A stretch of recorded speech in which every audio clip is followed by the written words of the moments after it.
a college basketball gambling scandal again, and it feels like it's no surprise. I'm going to read the details, and Brad, you are the huge college basketball aficionado. I'll let you give your thoughts on it in just a second here. But so here's the skinny, if you will. Here are the details. So you got federal prosecutors in Philadelphia have charged 20 men in a massive conspiracy to bribe players and manipulate the outcomes of Division I college basketball games. The investigation covers the 2023-24 and 24-25 seasons, so the last 2 years, involving 39 players across more than 17 different teams. Prosecutors allege point shaving occurred in at least 29 games. The group was allegedly led by Shane Hennon and Marv's Fairley, who were previously tied to an NBA gambling scheme. Former LSU and NBA player Antonio Blackerney is also among those charged. Athletes were reportedly offered between $10,000 and $30,000 per game to ensure their teams did not cover the point spread. And at least 4 active players were named in the indictment, representing schools including Kennesaw State, Eastern Michigan, Delaware State, and Texas Southern.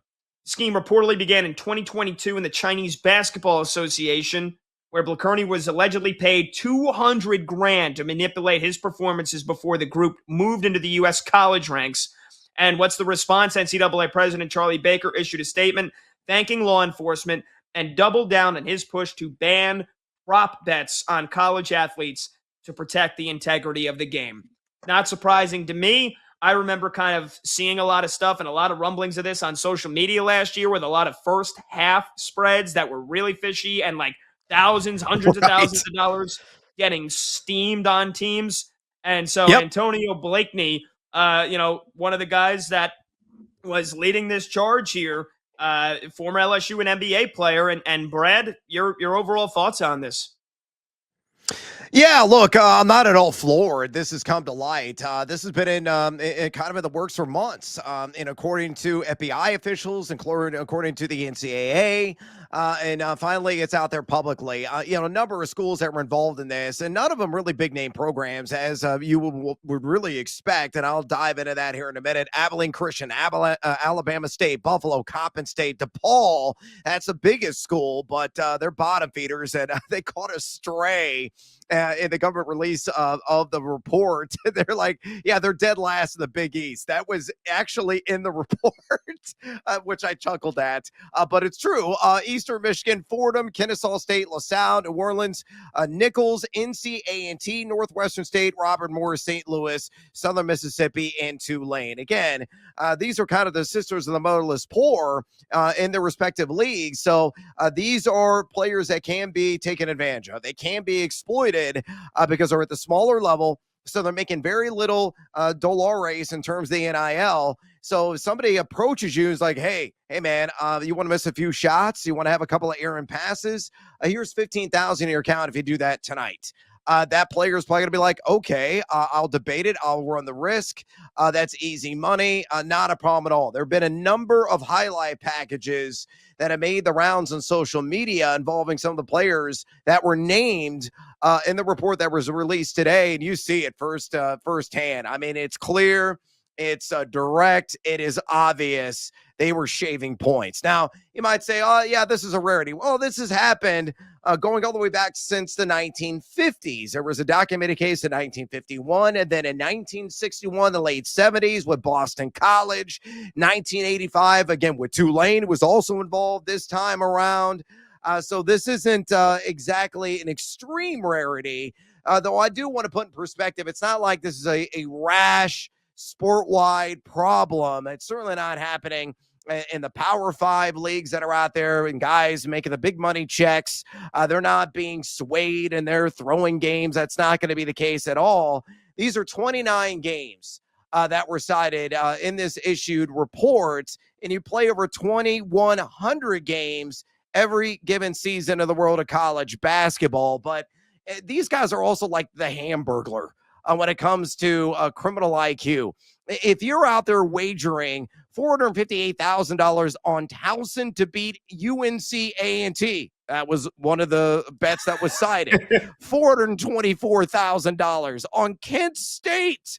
Go Golden Flashes. Antonio Gage U on a first half of all things against Buffalo. And we're not talking about Josh Allen and friends. $275,000 on South Alabama to cover the first half against Southern Miss. And it goes on and on and on. Red flag, red flag, red flag. So, hey, this is an epidemic. Let's all relax. Yes, these guys are up to nefarious activity. They deserve all the repercussions in the world. But college basketball is going to be A-okay despite this black eye.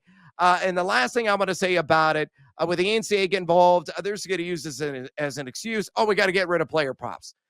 Okay, here's my sentiment on that. Just put limits on those bets. You don't have to get rid of them. A lot of states are not even available. And many of those locales, like I live in the state of Illinois. If I'm going to bet on University of Illinois players or Northern Illinois players, DePaul players, Chicago State players, if there happen to be player props, and there's never player props in Chicago State, they're just terrible at everything. I'd have to drive over to Indiana to place those wagers at a legal sports book. So a lot of those rules are already being implemented in a number of states across the country. And again, you can police all this and limit guys selling their souls and their college careers as players on the court, but just saying, the max bet on any player prop, no matter what state you live in, $100. $100 on the over-under on that guy scoring 15 and a half points. It stops right there. Nobody's going to toss their career out over $100. So just establish and institute limits, and the problem is solved, despite what came out today. And it was a taxing and glaring and nasty report that will have some repercussions in the world of college basketball, but mostly at the mid-major level. I agree with you on the player props. I mean, again, $100 limit, $50 limit, that's totally fine with me. But like, how do you stop these smaller schools where they're filled with kids that are not going to the NBA, not making NIL money, if much, if at all? And, you could have two kids, the two best players on Alcorn State, get approached and say, here's $15,000 for each of you guys. Miss every shot that you possibly can that isn't a gimme layup in the first half, and here's 30 grand. Like, how do we stop that from happening? I guess as long as there's guys that aren't making a ton of money in NIL, and as long as there's people that are trying to make a quick buck, that I just don't know how you stop that. You can't, because this has been going on for decades, and it happens in other sports as well. I mean, look at baseball and some of the scandals that go back to the Chicago Black Sox in the late 19-teens, right? The mob still exists. The black market still exists. What was different here is that there was actual paper trail with a lot of these wagers that cast a spotlight on it. So that's kind of a good thing. If there is anything, and of course you have the offshore markets that people could tap in as well. But there are agencies that are out there monitoring a lot of this stuff, and they can see that steam action, and they can see groups of people. Maybe they're not, placing $450,000. Oh, again, somebody put down $458K on Towson to beat UNC A&T. Outrageous. But you could have a group of individuals lay maybe $100,000 down on a random college basketball game like that on a Tuesday night. That's going to raise a red flag. That will trigger an investigation to see if there are any nefarious activities involved. So, I'm fine with the system of the way it's set up right now. Again, if there's a paper trail and people are trying to bet on these events at legal sportsbook, it will, again, raise that red flag, and people can go out there and investigate. But still, you can find ways to skirt the law and live in the shadows through mob action, through offline and offshore action. That still exists, and I don't think it's ever going to go away.